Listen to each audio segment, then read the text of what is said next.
ನಾವು ಪಕ್ಷ ಎಷ್ಟೇ ಪ್ರಯತ್ನ ಮಾಡಿದ್ರು ನಮ್ಮ ಅಭ್ಯರ್ಥಿಯನ್ನ ಗೆಲ್ಲಿಸಲಿಕ್ಕೆ ಸಾಧ್ಯ ಆಗಿಲ್ಲ. ಆದ್ರೆ ಇವತ್ತು ಒಂದು ಗಾಳಿ ಬೀಸ್ತಾ ಇದೆ ದೇಶದಲ್ಲಿ, ರಾಜ್ಯದಲ್ಲಿ. ಏನು 2014ರಲ್ಲಿ ಪ್ರಧಾನಿಗಳು ಗುಜರಾತ್ ಮಾಡೆಲ್ ಅಂತ ಹೇಳಿ ಇಡೀ ದೇಶ ತುಂಬಾ ಹೇಳ್ತಾ ಬಂದರು. ಆದ್ರೆ ಇಡೀ ದೇಶದ ಜನ ಇವತ್ತು ಆ ಗುಜರಾತ್ ಅನ್ನು ಮರ್ತಿದ್ದಾರೆ. ನಮ್ಮಲ್ಲಿ ನಿಮಗೆ ಗೊತ್ತಿದೆ, ಕರ್ನಾಟಕದಲ್ಲಿ ಕೂಡ ಬಿಜೆಪಿ ಎಂದೂ ತನ್ನ ಕಾಲ ಮೇಲೆ ಅಧಿಕಾರಕ್ಕೆ ಬಂದಿಲ್ಲ. ಅದು ಏನಾದರೂ 2 ಬಾರಿ ಅಧಿಕಾರಕ್ಕೆ ಬಂದಿದ್ರೆ ಹಿಂದಿನ ಭಾಗದಿಂದಲೇ ಬಂದದ್ದು. ಮೊನ್ನೆ ಬಾರಿ ಅಂತೂ ನಮ್ಮ ಹಳದಿದ ಮಕ್ಕಳು ತಗೊಂಡು ದತ್ತ ತಗೊಂಡು ಸರ್ಕಾರ ಮಾಡ್ಯಾರ, ನಾವು ಸ್ವಂತ ಮಾಡಲಿಲ್ಲ ಅಂತ ಹೇಳ್ಬೇಕಾಗ್ತದೆ. ಯಾಕೆಂದ್ರೆ ಜನ ಅಭಿಪ್ರಾಯ ಎಂದೂ ಕೂಡ ಕರ್ನಾಟಕದಲ್ಲಿ ಬಿಜೆಪಿ ಪರ ಇಲ್ಲ. ಅದನ್ನ ನೀವು ತಿಳ್ಕೊಳ್ಬೇಕು. ಇಷ್ಟೆಲ್ಲ ಇದ್ರೂ ನಾವು ಲೋಕಸಭೆಯಿಂದ ಸೋಲ್ ಮಾಡದಿತ್ತು, ಆದ್ರೆ ಸೋಲ್ತಾ ಇದ್ವಿ. ಬಿಜಾಪುರದಲ್ಲಿ, ಬಾಗಲಕೋಟದಲ್ಲಿ ಸೋಲು ತಪ್ಪಿಲ್ಲ. ಸೋಲು ಗೆಲುವು ಸ್ವಾಭಾವಿಕ ರಾಜಕಾರಣದಲ್ಲಿ. ಆದ್ರೆ ಬಿಜಾಪುರ ಲೋಕಸಭಾ ಸದಸ್ಯರು 5 ಬಾರಿ ಗೆದ್ದಿದ್ದಾರೆ. ಬಾಗಲಕೋಟೆ ಲೋಕಸಭಾ ಸದಸ್ಯರು 4 ಬಾರಿ ಗೆದ್ದಿದ್ದಾರೆ. ನಿಮ್ಗೆಲ್ಲ ಗೊತ್ತಿದೆ, ಲಗ್ನ ಆಗಿ ಕೆಲವರು ಒಂದೇ ವರ್ಷಗಳ ಮಕ್ಕಳು ನಡೀತಾರೆ. ಇವರು 5 ವರ್ಷ ಅಧಿಕಾರ ಕೊಟ್ಟರು ಸಾಲಿಲ್ಲ, 10 ವರ್ಷ ಅಧಿಕಾರ ಕೊಟ್ಟರು ಸಾಲಿಲ್ಲ, 15 ವರ್ಷ ಕೊಟ್ಟರು.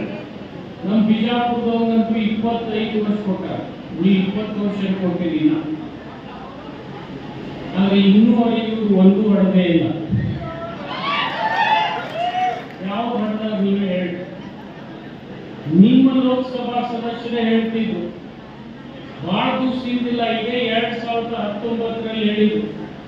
ಒಂದು ಮಾತು ನಿಮ್ಗೆ ನೆನಪದೋ ಇಲ್ಲ ಗೊತ್ತಿಲ್ಲ, ಸಿದ್ದು ಮ್ಯಾನ್ಗೌಡರು ಮಾಡಿರ್ತಕ್ಕಂಥ ಕುರ್ಚಿ ರೈಲ್ವೆ ಬಾಗಲಕೋಟೆ ಯೋಜನೆಯನ್ನ ಬರುವ 5 ವರ್ಷದಲ್ಲಿ ಮುಗಿಸ್ತೀನಿ ಅಂತ ಹೇಳಿರ್ತಕ್ಕಂಥವ್ರು ಯಾರಾಗಿದ್ರೆ ಇದೇ ನಿಮ್ಮ ಗದ್ದಿಗೌಡರು. ಆದ್ರೆ ಮುಗಿದೋದನ್ನ ಇವತ್ತು ಕೇಳಬೇಕಾಗಿದೆ. ಈ 15-20 ವರ್ಷದೊಳಗೆ ಅವರು ಮಾಡಿದ್ದು ಬರೀ 36 ಕಿಲೋಮೀಟರ್. ಇನ್ನ ಎಷ್ಟು ಕಿಲೋಮೀಟರ್ ಬಾಕಿ ಇದೆ? ಎಷ್ಟಿದೆ? ಇನ್ನ 103 ಕಿಲೋಮೀಟರ್ ಬಾಕಿ ಇದೆ. ಈ 5 ವರ್ಷನ 36 ಕಿಲೋಮೀಟರ್ ತಗೋದೇ ಆಗಿಲ್ಲ ಪುಣ್ಯಾತ್ಮಗ. ಇನ್ನು 3 ಕಿಲೋಮೀಟರ್ ಎಷ್ಟು ವರ್ಷ ಬೇಕಾಗ್ತದೆ ನೀವೇ ಕಲ್ಪನಾ ಮಾಡ್ಕೋದೆ ಅಂತ ನಾವು ಹೇಳ್ಬೇಕು. ಇವ್ರ ಆಯುಷ್ಯ ಮುಗಿದೋಗ್ತದೆ. ನನಗೆ ಇನ್ನೊಂದು ನೋವಿನ ಸಂಖ್ಯೆ ಏನಪ್ಪಾ ಅಂತಂದ್ರೆ, ಬಿಜಾಪುರ ಲೋಕಸಭಾ ಸದಸ್ಯರಿಗೆ, ಬಾಗಲಕೋಟೆ ಲೋಕಸಭಾ ಸದಸ್ಯರಿಗೆ ಅವ್ರ ಹೆಸರು ಮೇಲೆ ವೋಟ್ ಕೇಳೋದಿಲ್ಲ. ಅವ್ರು ವೋಟ್ ಯಾರ ಹೆಸರು ಮೇಲೆ ಕೇಳ್ತಾರೆ? ಯಾರ ಹೆಸರು ಮೇಲೆ ಕೇಳ್ತಾರೆ? ಮತ್ತೆ ಇವ್ರ ಯಾಕೆ ಗಂಡಸರಾಗ್ಬೋದು? ತಮ್ಮ ಹೆಸರು ಮೇಲೆ ಕೇಳ್ತಾರೋ ಇಲ್ಲ? ನಮ್ಮ ಅಪ್ಪ ಹುಟ್ಟಿದ್ರೆ ನಮ್ಮ ಅಪ್ಪನ ಹೆಸರು ಮೇಲೆ ಕೇಳ್ಬೇಕು ನಾವು. ಬರೀ ದತ್ತದ ಹೆಸರು ಮೇಲೆ ಬಾಳ್ತು ಹೋಗ್ತಾರೆ. ನಿಮ್ಗೆ ಗೊತ್ತಿಲ್ಲ, ನಮ್ಮ ಸರ್ಕಾರ, ಕುಮಾರಸ್ವಾಮಿ ಸರ್ಕಾರ ಕಿತ್ತು ಹೋಗ್ಬೇಕಾದ್ರೆ ನಮ್ಮ ಮಕ್ಕಳೋದಾಗ ಇವ್ರು ಸರ್ಕಾರ ಮಾಡಿದ್ರು. ನೀವು ನೆನಪಿರಬೇಕು. ನಾವು ಮುಂಬೈಗೆ ಹೋಗಿ ಹಿಡ್ಕೊಂಬರಕ್ಕೆ ಹೋಗಿದ್ದೇವೆ, ಬರಲಿಲ್ಲ. ಇವೆಲ್ಲ ನೀವು ನೆನಪು ಮಾಡ್ಕೊಳ್ಳಿ. ಇವತ್ತು ನೋವು ಅನಿಸ್ತದೆ. ನೀವೆಲ್ಲ ಕೃಷ್ಣಾ ನದಿ ದಂಡಿ ಮೇಲೆ ಇದ್ದವರು. ನಿಮಗೆ ಗೊತ್ತಿದೆ, ದಿವಂಗತ ಜೆ.ಎಸ್. ಪಟೇಲ್ರು ಇದೇ ಆಲ್ಮಟ್ಟಿ ಅಣೆಕಟ್ಟಿಗೆ ಗೇಟ್ ಹಾಕಿದ್ರು. ಆದ್ರೆ ದುರ್ದೈವಶ ಆಂಧ್ರದವರು ತಕರಾರು ಎತ್ತಿ ಚಂದ್ರಬಾಬು ನಾಯ್ಡು ಕೋರ್ಟಿಗೆ ಹೋಗಿ ಇವತ್ತು 20 ವರ್ಷ ಬೆಳೆಸಿದ್ರು ಕೂಡ ಆ ಗೇಟ್ ಕೂಡಿಸ್ತಕ್ಕಂಥ ಸೌಭಾಗ್ಯ ನಮ್ಮ ಮನೆಯವರ ಮೇಲೆ ಬಂದಿಲ್ಲ. ಅಕಸ್ಮಾತ್ ಆ ಗೇಟ್ ಕೂಡಿಸಿದ್ರೆ ನಮಗೆ ಇನ್ನೂ 52 TMC ನೀರು ಸಿಗ್ತದೆ. ನಾವು ಕೊಯ್ನಾ ನದಿ ನೀರು ಬಿಡಿ ಅಂತ ಹೇಳಿ ಮಹಾರಾಷ್ಟ್ರದವರಲ್ಲಿ ಕೈ ಒಡ್ತಕ್ಕಂಥ ಸಮಸ್ಯೆ ಬರುವುದಿಲ್ಲ.